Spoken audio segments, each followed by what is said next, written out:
bit of. Yeah. What's good, y'all? Pod.cannion here, back with another reaction video. This is Fantastic Frankey, The Consequences of Tyler Perry Studios. And yeah, I just needed some type of medium in which to, and I don't even know where to start, but bro, it's like the more you look into like Tyler Perry and Tyler Perry Studios and stuff like that, the more red flags come off, the more eyebrows get raised. We'll talk about Southern Fried Rice first, right? So Southern Fried Rice, as I just explained to him, the plot is you are a Korean American raised by a Southern black family, and then you're trying to navigate your whole life through HBCUs, which are historically black colleges, trying to fit in through that, right? Now, it's like the plot in itself, it's like, I guess it's a plot, it's something different, but my fatigue is like, why is it so often? Oh, that, what are you pointing at? Paul Mason. Oh, you want some Paul. Yeah. He said, why? It's like, okay, let's go over like the usual Tyler Perry movie, right? Black girl, you know what I'm saying? She's doing everything right, but for some reason, she got a... That man's about to activate. For some reason, her black husband or whatever is an abusive whatever. It's always the dark-skinned guy who's the bad guy, and then the light-skinned savior comes in to rescue, and then for some reason... Think of the Tyler Perry movies and tell me how many Tyler Perry movies I described right then and there. What's that one nigga name? Which one, bro? I think he's off of The Power or some shit like that. He light-skinned, light bright ass nigga. Light bright? Yeah, he was one of them. I think I know. I can't think of his name, but I know who you're talking about. But yeah, I need to hear like other takes on this, because like when I heard, first of all, Keke Palmer be doing some weird like, and Keke Palmer is so fucking fine, but she just be doing so much nut ass shit where it's like, yo, you're not finding more. Are you not like? It's like, are you reading like The Room? Are you reading like The Space of stuff? First, she tried to have Jonathan Majors on her podcast after he was found guilty of abusing women. So like, oh yeah, ask him to come to podcast to talk about what happened type shit. No, to act like nothing happened and just to celebrate him as an actor. Oh, yeah, yep. Let me guess, he didn't feel like being there, did he? He did. The thing is, she got dragged so much on Twitter, she canceled the episode. That episode never came out. That podcast episode. I mean, yeah, because like, why would you do that? That's what I'm saying. Why would you do that? And that's kind of like the basis of like with Keke Palmer. I see a lot of the shit that she's doing, and I'm like, why would you do that? Why would you think that's a good idea, right? Like, there's a show called Fresh Off the Boat, right? Which essentially was this Asian American in the 90s who loved hip hop. That show didn't do too bad, but it didn't do too well either. This is the time period where ABC seemed to start race farming in Ascension. They had race farming. They had Blackish, they had the Goldbergs, they had Fresh Off the Boat, just your typical black family who got a little something wrong with them. Asian family in the 90s, so there's a little bit more to the plot, and got something wrong with it. And your good old Caucasian family in the 80s, of course, that got something wrong with it. And it's like, y'all are just trying to compartmentalize these different races to get as much viewership as you possibly can. That's what a lot of people do. They use different races and try to farm off of that for some fucking reason. It's like this type of show, this show would only benefit like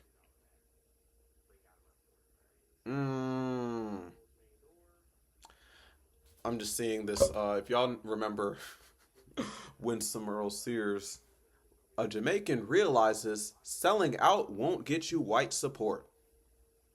You know her. Yeah, because I've been seeing different people who aren't from Virginia completely drag that dumb bitch for being a Trump sellout and not being for us, not being for the people, because she's not. But I've been yapping a little bit. Let's see what fantastic Frankie has to say.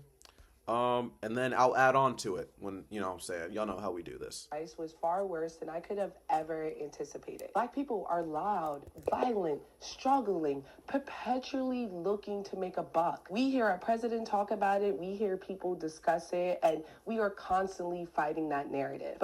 And then people like Tyler Perry will consistently feed into a narrative about black people that white people feel is not all white. Now, when I say white people, I mean not all white people. I just mean the weird white people who feel like they can make justifications to be scared of, black people that ain't have nothing to do with them, right? I'll talk about today, right? Not even today, but like just someone was like, oh, I wouldn't go outside on the 1st of November because after the SNAP benefits get taken away. This is an actual thing a white person said to me at work. They said they had fear that they would be randomly attacked by black people just because they looked Caucasian. And they used justifications of these one-off news clips of people who clearly had history of mental illness that also wasn't taken seriously, wasn't taken care of, which is a whole nother layer of the system that I'm not even going to get into. But they see all of this and they're like, no, this is what I've seen. And this is why I say you can't just judge things off of what you've seen, because a lot of us only see a small piece of the picture. And then we base our whole reality off of a small piece of a picture when we haven't seen the full thing yet. At all. How can we fight that when our biggest contributor to the arts is highlighting that they're right? And truthfully, I've been seeing so many people criticize the show, and I know that they have not seen it because it is quite literally... It's worse than what I imagine? Is that really what she's going to say? Is that really what you're going to say? No, and I know that they have not seen it because it is quite literally worse than what you guys think. Unfortunately, we're finally seeing the consequences of Tyler Perry's work. Not only I don't want to comment on Tyler Perry's style of TV and film, because it's not a genre that I necessarily resonate and connect with. I find its editing style weird and gratuitous, and their themes are problematic and poorly executed. So it never made sense for me to review it, especially if I knew off rip I wasn't going to like it, because I understand that there is a fan base that engages with Tyler Perry's work in earnest. And who am I to rain on their parade? I reserve that for fanboys who hate watching women talk about comic books. So when the discourse around the Kia Stevens' new YouTube show that was produced by Keke Palmer began, I was going to stay out of it. Even when I saw the title was called Southern Fried Rice, and then found out that the character was Korean, a group of people who don't make fried rice. And even when... Thank you. I wasn't sure about that. I was like, I don't want to sound like too uneducated, but I was like, I don't even think that Southern people make fried rice, which just makes it even more weird. It's like you're just race farming without even having any nuance or actual education on how these people in these like environments move or actually act. You're just going off of stereotypes and trying to really validate the stereotypes that a lot of white people believe. Platformed by black women arise. I was not going to participate in it because I am not in the business of dogpiling. But then I saw Keke Palmer's and Nakia Stevens' response to their audience real life concerns. And it came to a head when Nakia Stevens herself tweeted that her critics were fake intellectuals who didn't understand her work. That piqued my... Not fake intellectuals. Please tell me the interest nuance because with this I'm a show. real intellectual Thank and you. I've gone to an HBCU. I frequently interact with Asian Americans, and I've also seen Asian Americans in my school when I went to said HBCU. On top of that, you my looking sister for? lives in that shit Korea look and good. formerly Japan, Oh, yeah. so I have gone to the countries that they're referring in this series and interacted with military families who have adopted children that are not of their race. And so I was the real intellectual that Nakia wanted to see her work. And while I did have my hesitations, I did engage with this show with a little bit of optimism. My dear friend Cheyenne You Iwulu poor girl. recently finished her series, The Comic Shop, that highlighted a different part of Black culture in such a beautiful and profound and complex way. I remember when The Comic Shop dropped, the way that people were so critical about the they got work and just issues. were so ready to judge it before it even came out. I didn't want that for Nakia. And so I decided to watch the series so that I can platform it on my own and Right. talk about the ways that it subvert the criticisms that we were given. All of the critiques that I was seeing initially were unfounded. Everyone was going off the trailers. Trailers aren't just misleading, but Yeah. sometimes they include things that aren't in the project at all. And That I wanted is- to be the one to tell. That is very much true. I won't judge something off of the project, which not off, off of the trailer, which I will admit I did. I saw this and I was like, absolutely. I don't even think I finished the trailer, to be honest. I was like, this is not going to go well. And the fact that I see you all people that actually this like, is actually a commentary on everything that you guys are arguing about, because y'all be dramatic. And you know what? After watching all 7 episodes, I have to say y'all were right. Go ahead and give Nakia the belt. Southern Fried So Rice go is far ahead worse and than I give could her have the belt. ever anticipated. Shit. It's a story that explores an Asian American woman raised by a Black family who enrolls in an HBCU, which initially was a red flag for me because anyone who yes, it was. Thank you. That was a big red flag. I was like, yo, this is about to be so tone deaf to like a lot of shit. An Asian person who's been steeped in Black culture knows that they have no reservation when entering a Black space because they're comfortable around it. But Southern Fried Rice engages the main character Coco like it's an isekai. She's in this new world. That's actually hilarious. You don't know, an isekai is pretty much an anime that you start out in a world and then you're pretty much transported into another dimension. So she's pretty much comparing like, instead of like usual like Asian Americans and Black spaces where it's like a more comfortable like, nuanced type of thing, they're making it seem like, oh, this is the world of a Black college and everybody is so different and out of this world. It makes you feel like you're in another dimension. She seemingly does not know when she was raised around what should Black be every people. type of person that she engages with at the HBCU. This show perpetuates negative stereotypes with the complexity and care of a script written by ChatGPT that's running off the cookies of Tyler Perry's computer. And you know what? The quality of this show gave me the courage to finally speak my mind on this genre. For a very long time, I felt like it was harmful to our community. But I didn't have a way to prove it until now. I think that Southern Fried Rice is a byproduct of Tyler Perry's work and the subsequent culture that Tyler Perry Studios and by proxy the old network has curated. Now, for those of you who live under a rock, Tyler Perry is a meteor tycoon who's managed to take his sermons and build it into films, plays, musicals, television shows.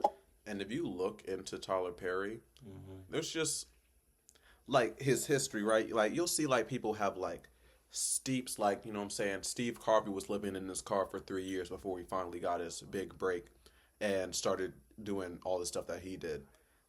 When you look at Tyler Perry's come up, you just see that, and I won't say too much because I don't know too much like concretely. Like it's been a while since I did a Tyler Perry deep dive, but when you look at his history, it just seems like he randomly got a whole bunch of money out of nowhere. And when you look at the work that he does, where it doesn't really build up the image, or it only highlights the negative aspects within Black community and Black living, it almost seems like he is the definition of an industry plant when it comes to the movie side of things.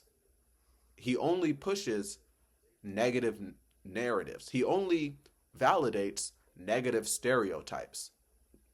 And look at it in his movies, it just becomes more and more clear the more it's pointed out. Next time you look at... What does he does this shit for us to talk about?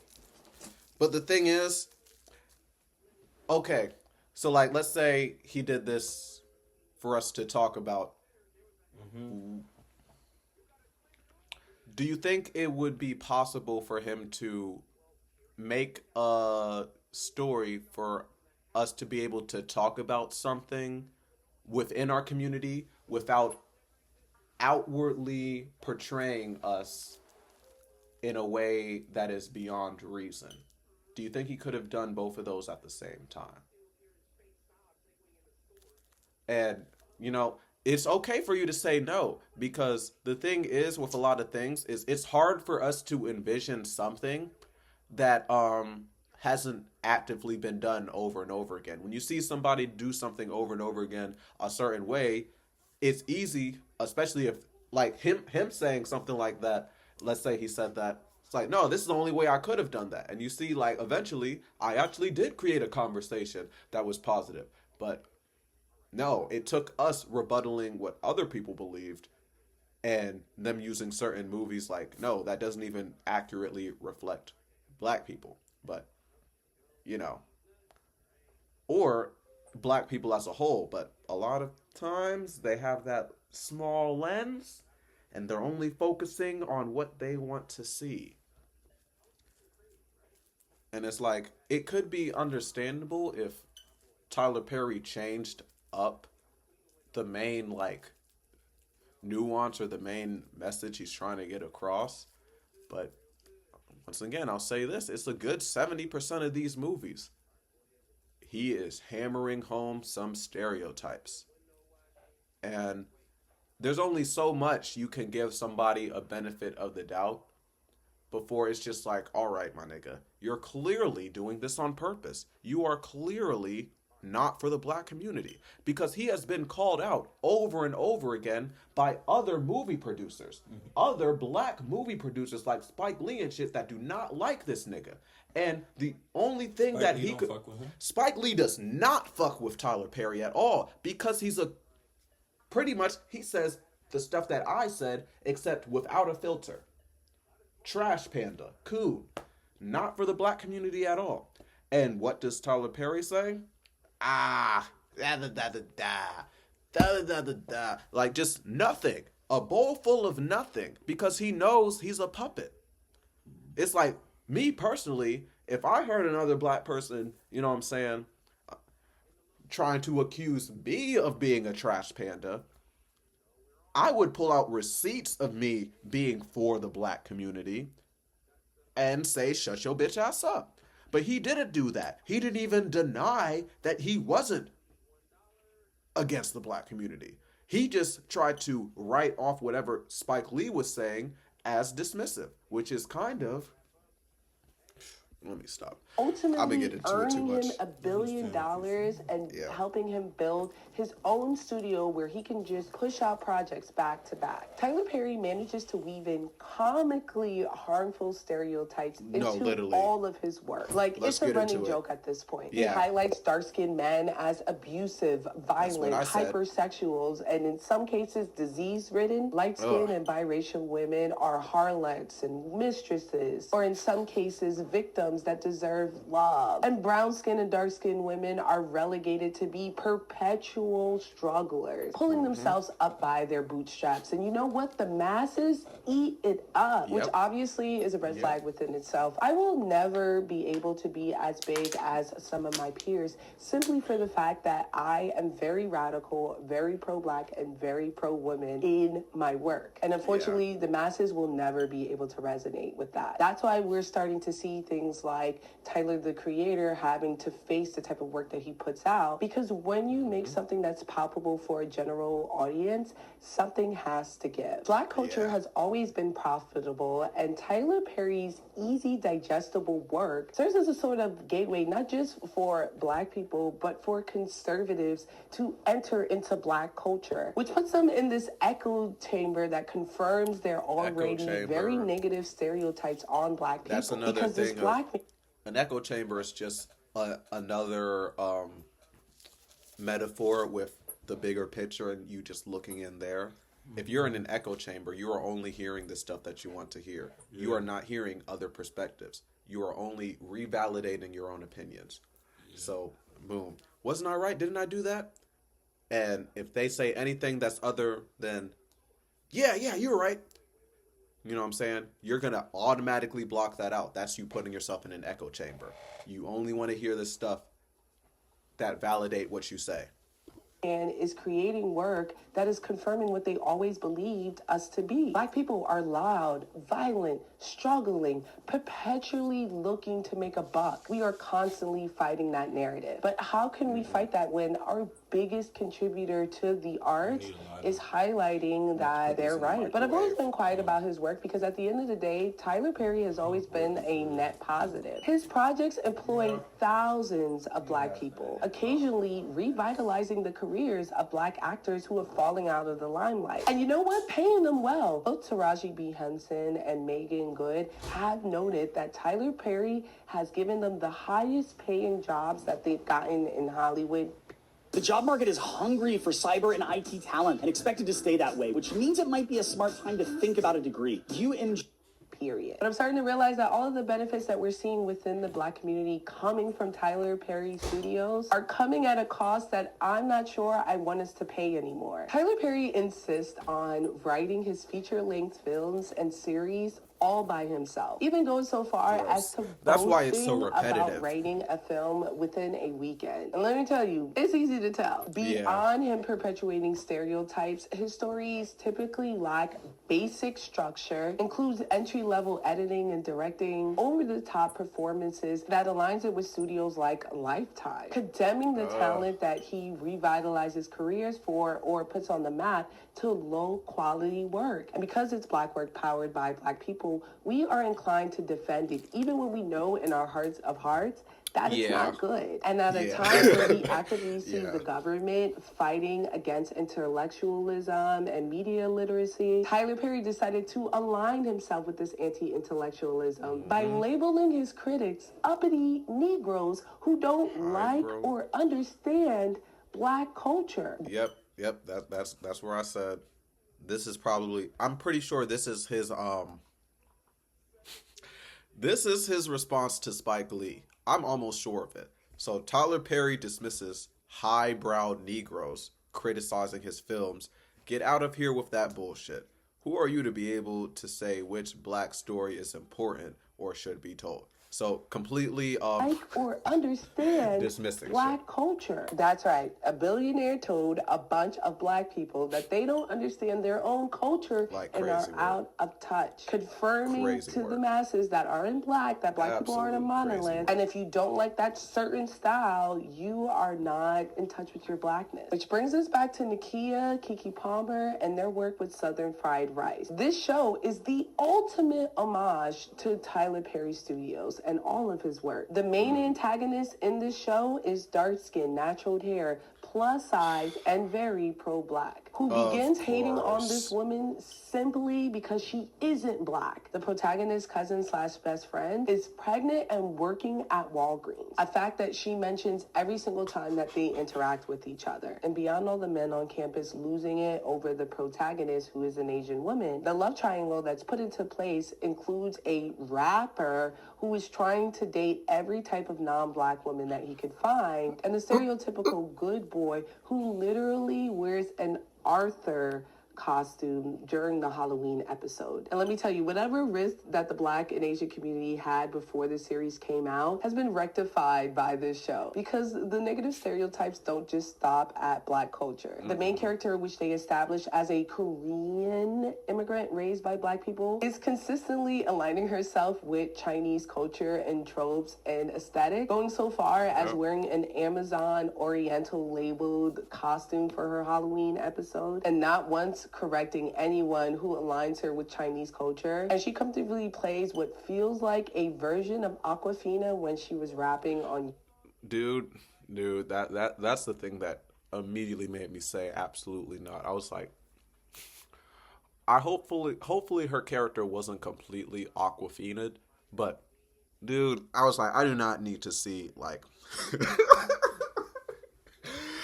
Oh my gosh, I do not need to hear that. I'm not gonna lie. Like, if she had that Aquafina black scent, that would have just made me even more upset. I'm not gonna lie.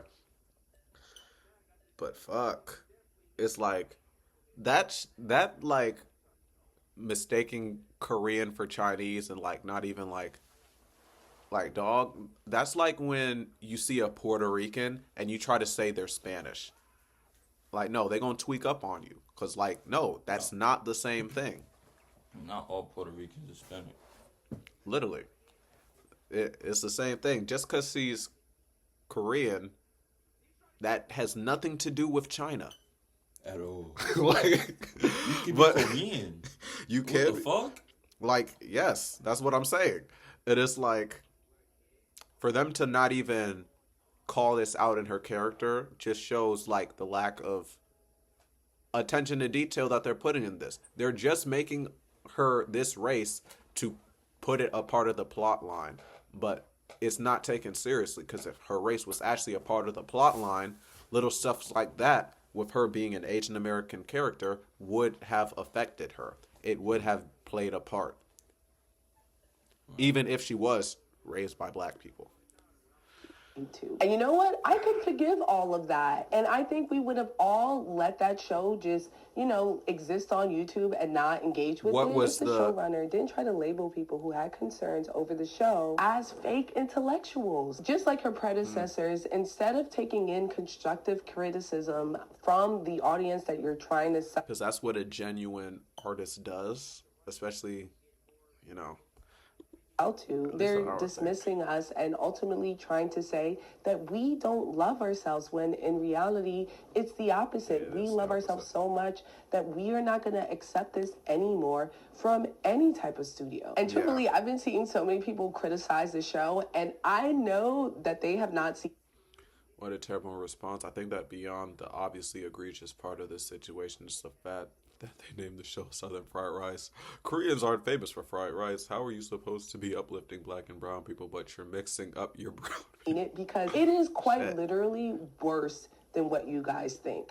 Finding out the antagonist of Southern Fried Rice is a fat, dark-skinned black woman confirms everything I thought. I'm here to advocate for the black community because gave the Southern Fried Rice show a try since I saw the head writer begging to give it a chance. Clicked off in 5 minutes when the smart black best friend from home was pregnant and therefore couldn't go to college anymore. we do deserve quality work, and you can't That's give the excuse. Like, I'm not saying what he said fucked up, but like, you can't go to college anymore because you're pregnant? that's not even, that's cap. My mom had me, look. That's kind of crazy. Southern Fried Rice would have been more interesting and less controversial if the lead actress was Blasian and was learning to navigate both her black and Asian, not making it a biography about Aquafina's deciding. Because, that literally. The budget is low because That's literally what I was thinking, though. I was like, what if she was just part black and she had to navigate both of her cultures? Boom. That's literally fixing your problem that you had in the beginning. It's like, why couldn't they do both? That's doing both. She's representing her black culture and also representing the Asian side of her, and they could have really taught some shit about both cultures.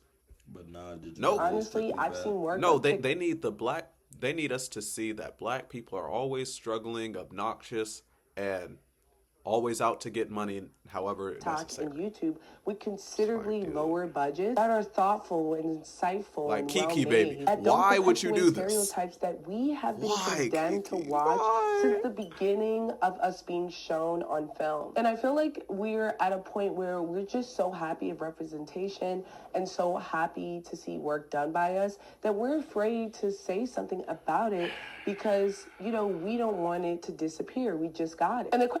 And then they'll be like, can y'all never be happy?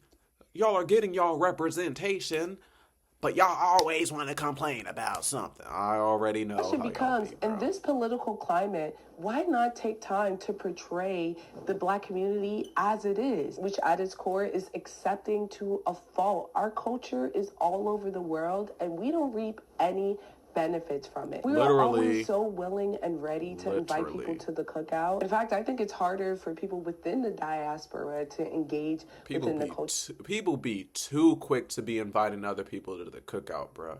Like, that is real. Like, I remember seeing certain people, like, in the comments, like, people will be like, yeah, this person's invited to the cookout, and they're like, no. Like, I've started seeing people in the comments like, no, this person is not invited to the cookout, but they're cool though. Then they're like, why are you being so hateful? Why are you doing this, that, and the third? And it's like, no, we just can't keep automatically inviting niggas to the cookout for doing the bare minimum of human decency. Like, that shit is actually, like, that's why, like, I believe that shit. Than it would be for people outside of it. And I think that's what pissed me off the most, is that this show could have been really good if they made one change. Why not make the protagonist a Black Korean woman who grew up around Koreans and wanted to get in touch with the Black culture? Something that she's been able to admire and see on the outside, and negative pieces that she's been able to feel without any understanding and discussion, and then put her in a space where it's all around her, and seeing her appreciate and understand a piece of culture that she's always wanted to be a part of. But I think highlighting the journey of a Black person trying to connect with their culture requires a vulnerability that Nakia is not quite ready to explore. Especially after I saw her response on Instagram where she talks about her mature. Okay, like I mentioned, I welcome curiosity and conversation, but I felt the origin of SFR deserved a bit more context than a 2-minute video would allow. If you made it this far, thanks for reading. We'll be doing an FAQ video soon because of some of these takes. Chile, but I'm down to talk about it respectfully. Also, if you're still like, nah, but you want to support Black creators and Black projects with Black leads, I have over 20 projects out already. Feel free to explore. So yeah, you're once again dismissing.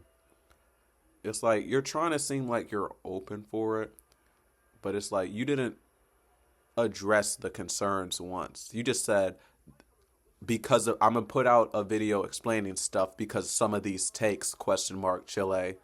That's petty. That's weird. And then, but I'm down to talk about it respectfully, highlighted.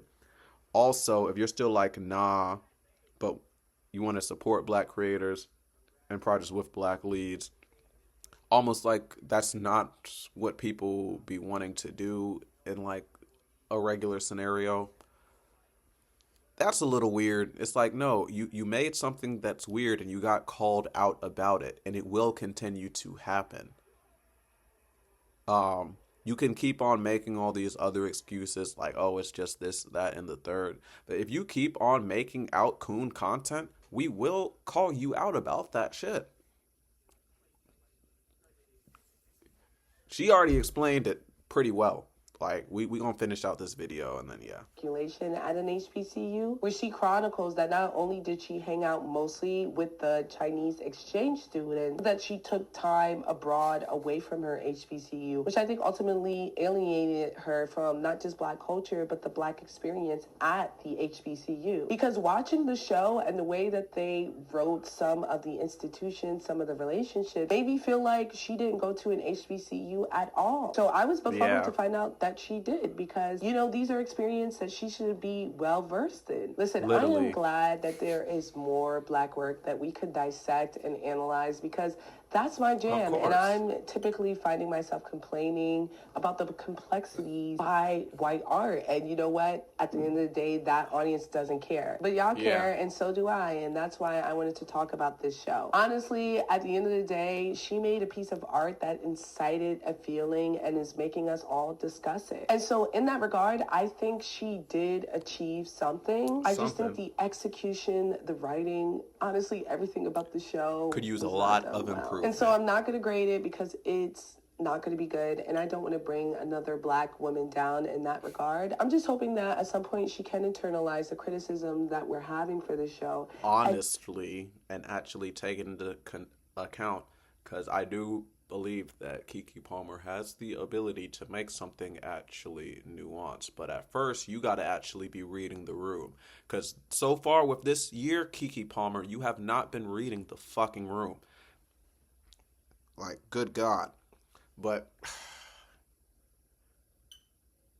I can't be mad at Keke Palmer. She's too fucking fine. But get better. To create Get something better. Great, because I can tell from the things that are on her social media page that she is a storyteller, and there is something there that's She has the and capability and ready for us to see. But I think that may come from her actually speaking from her experience and not cosplaying as someone from a totally different race. But tell me, have you seen Southern Fried Rice? What are your thoughts on this entire thing? Please let me know in my comments below. Oh my goodness. Yeah, that's my shit.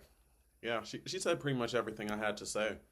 Like, y'all, we gotta tighten up a little bit. This video is a little bit long, so we gonna end this real quick. If y'all like the video, like and subscribe if you're new. All we do is chill over here. All y'all help me out immensely every time you do what you do. So, you know what I'm saying? I appreciate you being part of the crew. If y'all like the video, like and subscribe if you're new, because all we do is chill over here. With that being said, be great. Be safe. Keep on getting to that bag, and I'm going to catch y'all in the next video. Peace.